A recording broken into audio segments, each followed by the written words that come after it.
ভারতীয় রাজনীতির চাণক্য, কাশ্মীরে সন্ত্রাস দমন, ধারা ৩৭০ বাতিল, বিজেপির গুরুত্বপূর্ণ সকল সিদ্ধান্তে যে ব্যক্তিটির প্রধান ভূমিকা রয়েছে তিনি হলেন বর্তমান ভারত সরকারের মাননীয় স্বরাষ্ট্রমন্ত্রী অমিত শাহ, যিনি ভারতীয় জনতা পার্টি বিজেপির ১০ম সর্বভারতীয় সভাপতির দায়িত্ব পালন করেছেন এবং তাকে বিজেপির প্রধান কৌশলী ও নরেন্দ্র মোদীর ঘনিষ্ঠ সহযোগী হিসেবে বিবেচনা করা হয়। আজ আপনাদের জানাতে চলেছি ভারতীয় রাজনীতিকদের মধ্যে এমন একজন ব্যক্তি সম্পর্কে যিনি বর্তমান ভারতের দ্বিতীয় সর্বোচ্চ ক্ষমতাধর ব্যক্তি এবং ২০২৯ সালে বিজেপি আবার ক্ষমতায় এলে প্রধানমন্ত্রী হবার দাবিদার। তাই ভিডিওটি না টেনে শেষ পর্যন্ত দেখার অনুরোধ রইল এবং যারা আমার চ্যানেলটি এখনও সাবস্ক্রাইব করেননি তারা সাবস্ক্রাইব করে ফেলুন। যারা করেছেন তাদের অসংখ্য ধন্যবাদ। অমিত শাহের পুরো নাম অমিত অনিল চন্দ্র শাহ। জন্ম ২২ অক্টোবর ১৯৬৪ সালে মুম্বাইয়ে। তিনি জন্মেছিলেন এক গুজরাটি হিন্দু বেনিয়া পরিবারে। তার পরদাদা মনসা রাজ্যের নগর শেঠ ছিলেন। তার বাবা অনিল চন্দ্র শাহ মনসার একজন ব্যবসায়ী ছিলেন ও পিভিসি পাইপের ব্যবসায় নিজেকে প্রতিষ্ঠিত করেছিলেন।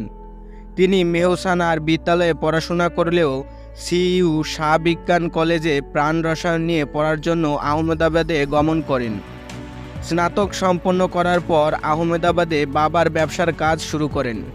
সেখানে শেয়ার বাজারের পরামর্শক হিসেবে ও সমবায়ী ব্যাংকে কাজ করেছেন। তিনি রাষ্ট্রীয় স্বয়ংসেবক সংঘের সাথে বাল্যকাল থেকেই যুক্ত ছিলেন। তিনি এর বিভিন্ন অঙ্গ সংগঠনের সাথে বালক অবস্থা থেকেই যুক্ত ছিলেন। আরএসএসের মাধ্যমে ১৯৮২ সালে নরেন্দ্র মোদীর সাথে পরিচয় ঘটে তার। তখন মোদী আরএসএসের প্রচারক ছিলেন। ১৯৮৩ সালে অমিত শাহ রাষ্ট্রীয় স্বয়ংসেবক সংঘের ছাত্র শাখা অখিল ভারতীয় বিদ্যার্থী পরিষদের নেতা হিসেবে রাজনৈতিক জীবন শুরু করেন।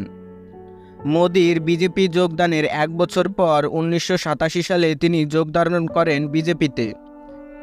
অমিত শাহ প্রথম বিজেপির যুব শাখা যুব মোর্চার কর্মী হয়ে এরপর ওয়ার্ড, থানা, রাজ্য সম্পাদক এবং সর্বোপরি সহসভাপতি ও সাধারণ সম্পাদক হিসেবে দায়িত্ব পালন করেছেন। অমিত শাহ ২০১৪ সালে লোকসভা নির্বাচনে উত্তরপ্রদেশের দায়িত্ব ছিলেন এবং ২০২৪ সালে সারা ভারতের সে দায়িত্ব পালন করেছেন। ৯০-এর দশকের গোড়ার দিকে মোদী দলের প্রাদেশিক শাখার সাধারণ সম্পাদক পদে অধিষ্ঠিত হবার পর তিনি তার প্রভাব খাটিয়ে অমিত শাহকে বড় দায়িত্বে অধিষ্ঠিত করেন। অমিত শাহ ২০০২ সালের গুজরাট বিধানসভা নির্বাচনে আহমেদাবাদের সারখেজ থেকে প্রতিদ্বন্দ্বিতা করেন। তিনি ১,৫৮,০৩৬ ভোটের ব্যবধানে নির্বাচিত হন, যা ছিল নির্বাচিত বিধায়কদের মধ্যে সর্বোচ্চ। নরেন্দ্র মোদীর ১২ বছরের মুখ্যমন্ত্রিত্বকালে অমিত শাহ গুজরাটের অন্যতম প্রভাবশালী নেতায় পরিণত হন। এই সময়ে তিনি অসাধারণ নির্বাচনী প্রচারাভিযান পরিচালকের খ্যাতি লাভ করেন ও তাকে আধুনিক যুগের চাণক্য ও দক্ষ কৌশলী হিসেবে অভিহিত করা হয়। অমিত শাহ ২০১৯ সালের ৩০ মে কেন্দ্রীয় সরকারের মন্ত্রী হিসেবে শপথ গ্রহণ করেন। ২০১৯ সালের ৫ আগস্ট অমিত শাহ ভারতীয় সংবিধানের ৩৭০ নম্বর অনুচ্ছেদ বাতিল করতে রাজ্যসভায় এক প্রস্তাব পাশ করেন। এর ফলে জম্মু ও কাশ্মীর বিশেষ মর্যাদা হারায় এবং ভারতের অন্যান্য প্রদেশের ক্যাটাগরিভুক্ত হয়। লাদাখবাসীর অনেক দিনের প্রত্যাশা পূরণ হয় কাশ্মীর থেকে আলাদা হবার মাধ্যমে। এরপর কাশ্মীরের পরিবেশ অনেকটাই শান্ত হয়ে যায়। বর্তমানে কাশ্মীরে স্মার্ট সিটি প্রজেক্ট সহ নানাবিধ উন্নয়নমুখী পদক্ষেপ চলমান, যার ফলস্বরূপ আগের তুলনায় কাশ্মীরে পর্যটক সংখ্যা ৪ গুণ বৃদ্ধি পায়। এছাড়া অমিত শাহ জাতীয় নাগরিকপঞ্জি এনআরসি চালু করার প্রস্তাব করে আইনে পরিণত করায় মুখ্য ভূমিকা রাখেন। ব্যক্তিগত জীবনে অমিত শাহ সোনাল শাহের সাথে বিবাহ বন্ধনে আবদ্ধ হন। তাদের পুত্র জয় শাহ, যিনি ভারতীয় স্পোর্টসের মুখ্য কর্ণধার বলা যায়। অমিত শাহের মা অসুস্থতাজনিত কারণে ২০১০ সালের ৮ জুন মৃত্যুবরণ করেন।